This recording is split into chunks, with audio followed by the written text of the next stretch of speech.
This is 24. Remember to like, comment, favorite, and subscribe for more. So yesterday, I was torn between talking about a disconnect in criticism between users and critics, specifically on Metacritic, and talking about a lot of new gameplay that was released on Persona 5. So right now, I'm going to talk about the disconnect in criticism between the users and the critics in Metacritic. And I'll be talking about two games in particular, Zelda Breath of the Wild and Ghost Recon Wildlands. So let's start with Ghost Recon Wildlands. So on Metacritic, the critic score is about an 80 for Ghost Recon Wildlands. I think, in my opinion, that it's a 7. And most users tend to agree with me. Most users agree that it's a 7 or a 6. Now, the critics, some of the critics that I looked up and that I'll be quoting, some of the critics are missing the point that the game is repetitive, that the game's story is very flawed. And some of them seem like they're pandering to Ubisoft's game.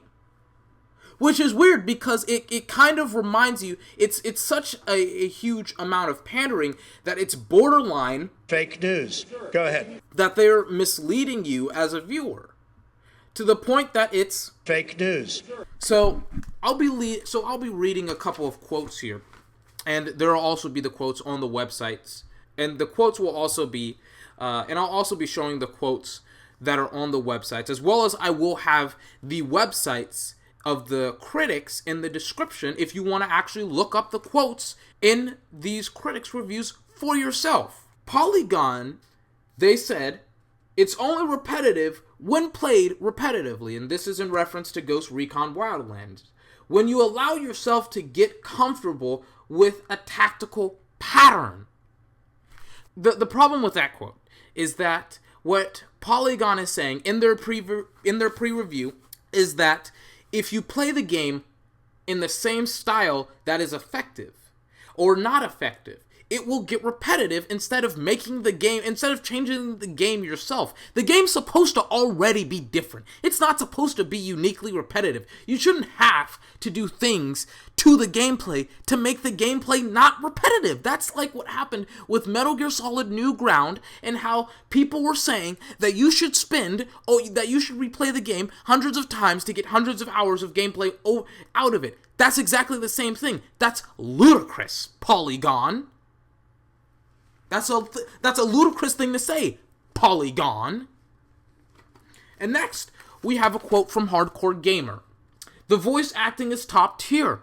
In the opening segment of the game, when you're actually being delivered into Bolivia, Nomad seems as dry and as content as if he could not be bothered. The voice actor who played Nomad could not be bothered to put some enthusiasm into his voice acting. I'm putting more emotion into my voice right now than he did the entirety of the game. Huh. You should tell that to my kid. Maybe he'd listen when I tell him to take the trash out. Is it hard being someone who doesn't officially exist? You tell me, Karen Bowman, international aid worker. Well-developed story make the time in Bolivia enjoyable. Wildlands is not a game to miss. I can assure you that it is, and they gave it a 4.5. That is fake news. Go ahead. Why? Why are you lying to people? Why? Now, those are articles that I tend to disagree with. Granted, there were some critics that I do kind of side with, but they aren't the majority. Not by a long shot. For instance, Twinfinite said, and there are some things that I do agree with and I do disagree with some of these reviewers. Twinfinite said, the main narrative is nothing special and really doesn't offer much beyond some colorful and deliciously evil villains to deal with. I do somewhat agree with that the villains are somewhat evil, but their actions aren't necessarily always going to be on camera, which is disappointing because it generates some animosity to the villains. It makes the villains hateable. Your allies are mostly one-dimensional personalities that don't develop. This means that many of the characters aren't especially memorable, and the plot itself simply serves as a loose thread. That's exactly what I was saying. I completely agree with that. Only offers 4 commands to your squad mates, which is rather puzzling given that this game focuses on more tactical gameplay. And people were just shitting on me when I made that public service announcement about Ghost Recon Wildlands, saying that in my problem with the game is that it makes that people were telling me, "Oh, this is a tactical game." No, it's not when you only have 4 basic commands with the game. And luckily, they did offer some pros and cons. They said that it's open-ended missions, it's good variety of weapons, good gear and skills to choose from. Bolivia's various regions feel distinct, colorful and amusing villains. Co-op is a blast. I somewhat agree with I do agree with a lot of these pros. The cons: World feels really empty at times. Completely agree with that. Lack of more in-depth commands for AI squad members. Completely agree with that. Poor story and one-note allies. Completely agree with that. And on and on and on it goes. It got a 3.5 from Twinfinite. I completely agree with the score. There's competent critics. And then there's another article that I won't state from WeGotThisCovered.com. I do completely agree with their article. Again, that article will be posted in the description down below. Now, the critics and the users have a completely different take on the game. The critics most of them aren't talking about the repetitiveness of the gameplay, the simplicity of the combat. Most of them aren't even going to talk about how the weapons don't actually matter when it comes to dealing damage. I talked about it, but that's a different story for a different time. Now we'll go into Zelda, the Breath of the Wild, and the audacious user score that some people are giving it. It's ludicrous. One user, and some of the user scores. Some of the user scores are some of the user scores. There is criticism that I think is somewhat valid. But the scores, the 0s, the 1s, the 3s, the 4s, are invalid. Because some of the biggest complaints that I've seen from the game is frame drops. The game has frame drops. The game has FPS problems. Maybe that's exclusive to their Switches, but it seems like it's happening a lot more consistently than I can ignore. I can't ignore, I can't ignore how many people are saying that there's frames per second issues. Frames are dropping.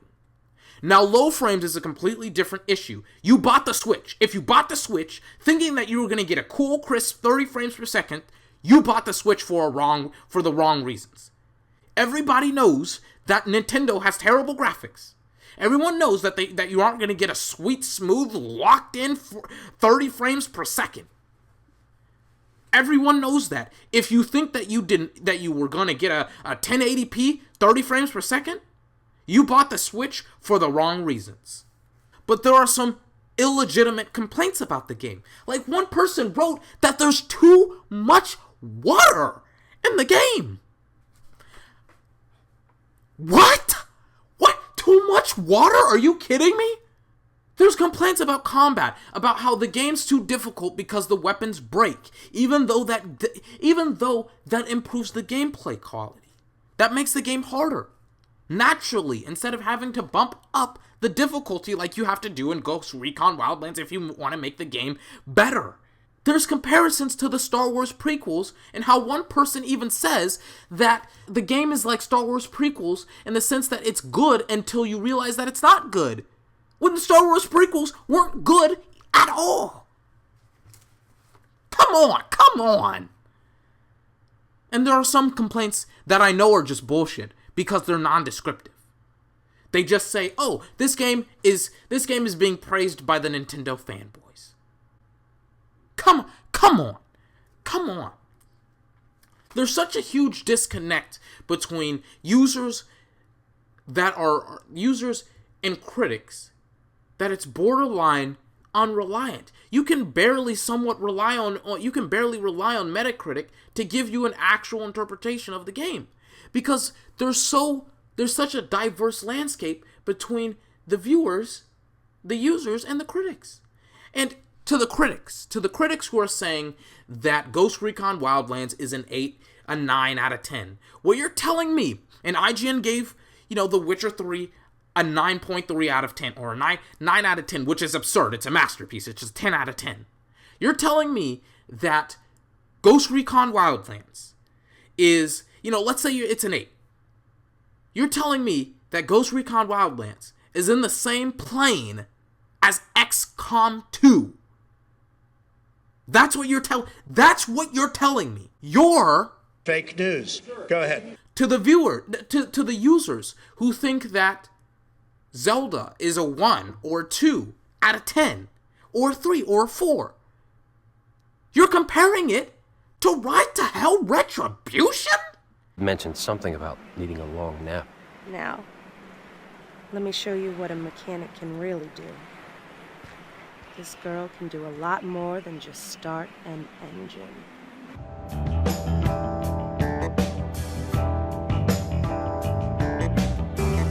The audacity of you! You are... Fake news. Yesterday was not a good day for me. Yesterday was not a good day. I could not believe what I was seeing. I was astonished. I was astonished that users were going in on Zelda when they didn't go in on Ghost Recon Wildlands. That critics were praising Ghost Recon Wildlands when they should have been criticizing it. It's despicable. I'm annoyed today. This has been 24. Remember to like, comment, favorite, and subscribe for more. Tomorrow I will give you a video on Persona 5. I have been talking about, whenever I have talked about Persona 5, it's always been about the delays. Tomorrow I will talk about something positive, some positive things about the game. And I will also be releasing my first vlog. Until then, have a fantastic day. I'll see you next time.